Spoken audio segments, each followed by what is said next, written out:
100 برس تک مردہ رہے پھر زندہ ہو گئے۔ اکثر مفسرین کے نزدیک یہ واقعہ حضرت عزیر بن شرقیہ علیہ السلام کا ہے، جو بنی اسرائیل کے ایک نبی ہیں۔ واقعے کی تفصیل یہ ہے کہ جب بنی اسرائیل کی بدعمالیاں بہت بڑھ گئی تھیں تو ان پر خدا کی طرف سے یہ عذاب آیا کہ بخت نصر بابلی ایک کافر بادشاہ نے بہت بڑی فوج کے ساتھ بیت المقدس پر حملہ کر دیا اور شہر کے 1 لاکھ باشندوں کو قتل کر دیا اور 1 لاکھ کو ملک شام میں ادھر ادھر بکھیر کر آباد کر دیا اور 1 لاکھ کو گرفتار کر کے لونڈی یعنی غلام بنا لیا۔ حضرت عزیر علیہ السلام بھی انہی قیدیوں میں تھے۔ اس کے بعد اس کافر بادشاہ نے پورے شہر بیت المقدس کو توڑ پھوڑ کر مسمار کر دیا اور بالکل ویران بنا ڈالا۔ کچھ دنوں کے بعد جب حضرت عزیر علیہ السلام جب کسی طرح بخت نصر کی قید سے رہا ہوئے تو ایک گدھے پر سوار ہو کر اپنے شہر بیت المقدس میں داخل ہوئے۔ اپنے شہر کی ویرانی اور بربادی دیکھ کر ان کا دل بھر آیا اور رو پڑے۔ چاروں طرف چکر لگایا مگر انہیں کسی انسان کی شکل نظر نہ آئی۔ ہاں یہ دیکھا کہ وہاں کے درختوں پر خوب پھل پھول آئے ہیں اور پک کر تیار ہو چکے ہیں مگر کوئی ان پھلوں کو توڑنے والا نہیں۔ یہ منظر دیکھ کر نہایت ہی حسرت اور افسوس کے ساتھ بے اختیار آپ کی زبان سے یہ کلمہ نکلا، یعنی اس شہر کی ایسی بربادی اور ویرانی کے بعد بھلا کس طرح اللہ تعالیٰ پھر اس کو آباد کرے گا، اور انگوروں کو نچوڑ کر اس کا شیرہ نوش فرمایا۔ پھر بچے ہوئے پھلوں کو اپنے جھولے میں ڈال لیا اور بچے ہوئے انگور کے شیرے کو اپنی مشک میں بھر لیا اور اپنے گدھے کو ایک مضبوط رسی سے باندھ دیا، اور پھر آپ ایک درخت کے نیچے لیٹ کر سو گئے اور اسی نیند کی حالت میں آپ کی وفات ہو گئی۔ اور اللہ تعالیٰ نے درندوں، پرندوں، چرندوں اور جنوں انسان سب کی نظر سے آپ کو اوجھل کر دیا کہ آپ کو کوئی دیکھ نہ سکا، یہاں تک کہ 70 برس کا ایک زمانہ گزر گیا۔ تو ملک فارس کے بادشاہوں میں سے ایک بادشاہ اپنے لشکر کے ساتھ بیت المقدس کے اس ویرانے میں داخل ہوا اور بہت سے لوگوں کو یہاں لا کر بسایا اور شہر کو پھر سے آباد کر دیا، اور بچے کچے اسرائیل کو بھی جو اطراف کی جانب بکھرے ہوئے تھے سب کو بلا بلا کر اس شہر میں آباد کر دیا۔ اور ان لوگوں نے نئی عمارتیں بنا کر اور قسم قسم کے باغات لگا کر اس شہر کو پہلے سے بھی زیادہ خوبصورت اور بارونق بنا دیا تھا۔ جب حضرت عزیر علیہ السلام کو پورے 100 برس وفات کی حالت میں ہو گئے تو اللہ تعالیٰ نے آپ کو زندہ فرمایا اور آپ نے دیکھا کہ آپ کا گدھا مر چکا ہے اور اس کی ہڈیاں گل سڑ کر ادھر ادھر بکھری پڑی ہیں، مگر تھیلے میں رکھے ہوئے پھل اور مشک میں رکھا ہوا انگور کا شیرہ بالکل خراب نہیں ہوا۔ آپ نے دیکھا آپ کے سر اور داڑھی کے بال ابھی بھی کالے ہیں اور آپ کی عمر وہی 40 برس کی ہے۔ آپ حیران ہو کر سوچ وچار میں پڑے ہوئے تھے کہ آپ پر وحی اتری اور اللہ تعالیٰ نے آپ سے دریافت فرمایا، اے عزیر آپ کتنے دن یہاں رہے؟ تو آپ نے خیال کر کے کہا، میں صبح کے وقت سویا تھا اور اب عصر کا وقت ہو گیا۔ یہ جواب دیا کہ دن بھر یا دن بھر سے کم میں سویا رہا۔ تو اللہ تعالیٰ نے فرمایا کہ نہیں اے عزیر، تم پورے 100 برس یہاں ٹھہرے رہے۔ اب تم ہماری قدرت کا نظارہ کرنے کے لیے ذرا اپنے گدھے کو دیکھو، اس کی ہڈیاں گل سڑ کر بکھر چکی ہیں، اور اپنے کھانے پینے کی چیزوں پر نظر ڈالو، نہ ان میں کوئی خرابی اور نہ ان میں کوئی بگاڑ پیدا ہوا۔ پھر ارشاد فرمایا کہ اے عزیر اب تم دیکھو ہم کس طرح ان ہڈیوں کو اٹھا کر ان پر گوشت پوست چڑھا کر اس گدھے کو زندہ کرتے ہیں۔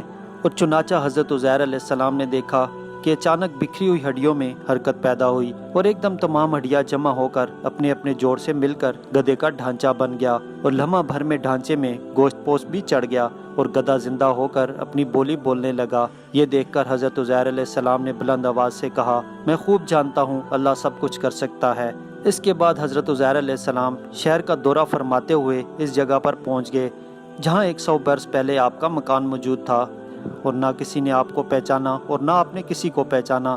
ہاں البتہ یہ دیکھ کر ایک بہت ہی بوڑھی اور اپاہج عورت مکان کے پاس بیٹھی ہے جس نے اپنے بچپن میں حضرت عزیر علیہ السلام کو دیکھا تھا۔ آپ نے اس سے پوچھا کہ یہی عزیر کا مکان ہے؟ تو اس نے جواب دیا کہ جی ہاں۔ پھر بڑھیا نے کہا کہ عزیر کا ذکر کیا ہے؟ ان کو تو 100 برس ہو گئے ہیں، وہ بالکل ہی لاپتہ ہو چکے ہیں۔ یہ کہہ کر بڑھیا رونے لگی۔ آپ نے فرمایا کہ اے بڑھیا میں ہی عزیر ہوں۔ تو بڑھیا نے کہا کہ سبحان اللہ، آپ کیسے عزیر ہو سکتے ہیں؟ آپ نے فرمایا کہ اے بڑھیا مجھ کو اللہ تعالیٰ نے 100 برس مردہ رکھا، پھر مجھ کو زندہ فرما دیا اور میں اپنے گھر آ گیا ہوں۔ تو بڑھیا نے کہا حضرت عزیر علیہ السلام تو ایسے باکمال تھے کہ ان کی ہر دعا مقبول ہوتی تھی۔ اگر آپ واقعی ہی حضرت عزیر علیہ السلام ہیں تو میرے لیے دعا کیجئے کہ میری آنکھوں میں روشنی آ جائے اور میرا فالج اچھا ہو جائے۔ حضرت عزیر علیہ السلام نے دعا کی تو بڑھیا کی آنکھیں ٹھیک ہو گئیں اور اس کا فالج بھی اچھا ہو گیا۔ پھر اس نے غور سے آپ کو دیکھا تو پہچان لیا اور بول اٹھی کہ میں شہادت دیتی ہوں کہ آپ یقیناً حضرت عزیر علیہ السلام ہی ہیں۔ پھر وہ بڑھیا آپ کو لے کر بنی اسرائیل کے محلے میں گئی اور اتفاق سے سب لوگ ایک مجلس میں جمع تھے اور اسی مجلس میں آپ کا لڑکا بھی موجود تھا جو 118 برس کا ہو چکا تھا اور آپ کے چند پوتے بھی تھے جو سب بوڑھے ہو چکے تھے۔ بڑھیا نے مجلس میں شہادت دی اور اعلان کیا کہ اے لوگو، بھلا شبہ یہ حضرت عزیر علیہ السلام ہی ہیں، مگر کسی نے بڑھیا کی بات کو صحیح نہیں مانا۔ اتنے میں ایک لڑکے نے کہا، میرے باپ کے دونوں کندھوں کے درمیان ایک کالے رنگ کا مسا تھا جو چاند کی شکل کا تھا۔